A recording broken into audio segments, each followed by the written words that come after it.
विचारू आपल्या सामाजिक कामात कोणती मोठी आव्हाने आली? आजच्या डिजिटल युगात आपण शिक्षण क्षेत्रात कोणते बदल करू इच्छिता? वक्तृत्व बहादर असलेले आपल्या महाराष्ट्र राज्याचे मुख्यमंत्री माननीय श्री देवेंद्रजी फडणवीस साहेब हे आपल्या शाळेत प्रवेशोत्सव या कार्यक्रमांतर्गत भेट देण्यासाठी आले आहेत. त्याच्याशी आम्हाला हितगुज करण्याची संधी मिळणार हे आमचे महाभाग्यच म्हणावे लागेल. प्रथमतः साहेब तुमचे पहा स्टुडिओ मध्ये मनपूर्वक स्वागत. चला आता आपण मुलाखतीकडे वळूया. सोपे प्रश्न विचारू आपले नाव काय? माझं नाव देवेंद्र सरिता गंगाधरराव फडणवीस. सर आपल्या प्रवासाची सुरुवात कशी झाली? या प्रवासाची सुरुवात ही एक विद्यार्थी चळवळीतून झाली. ते मागे विद्यार्थी परिषदेमध्ये विद्यार्थ्यांचे प्रश्न सोडत मी इथपर्यंत आलो. आपल्या सामाजिक कामात कोणती मोठी आव्हाने आली आणि त्यातून आपण कसे मार्ग काढले?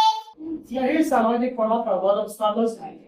जेव्हा तुम्ही समाजात आता काहीतरी करायचं असतं त्यावेळी प्रत्येक ठिकाणी जी व्यवस्था असते ती आपल्याला बदलावी लागते. व्यवस्था बदलताना त्याच्यामध्ये अडचणी येतात. पण आपल्यासमोर किती मूल्यमध्ये आदर्श आहेत. छत्रपती शिवाजी महाराजांचा आदर्श आहे की ते स्वराज्याची स्थापना केली.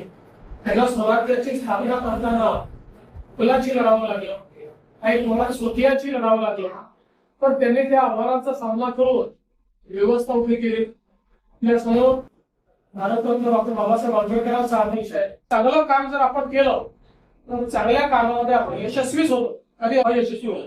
ओके, आपल्या कारकिर्दीतला असा कोणता अनुभव आहे जो आजही लक्षात आहे आणि प्रेरणा देतो? असे खूप अनुभव आहे पण आजचा अनुभव जास्त लक्षात राहील. तू घेतलेली मुला आजच्या डिजिटल युगात आपण शिक्षण क्षेत्रात कोणते बदल करू इच्छिता? मला असं वाटतं की डिजिटल शिक्षण खूप महत्वाचं आहे. आणि आज या शाळेमध्येच एक अतिशय सुंदर डिजिटल लॅबचं उद्घाटन केलं.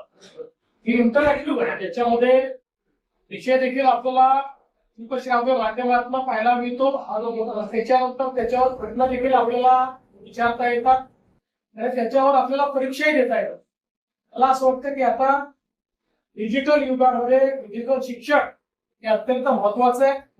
प्रत्येकाकरता डिजिटल शिक्षणामुळे शिक्षणाची दारं उघडलेली आहेत.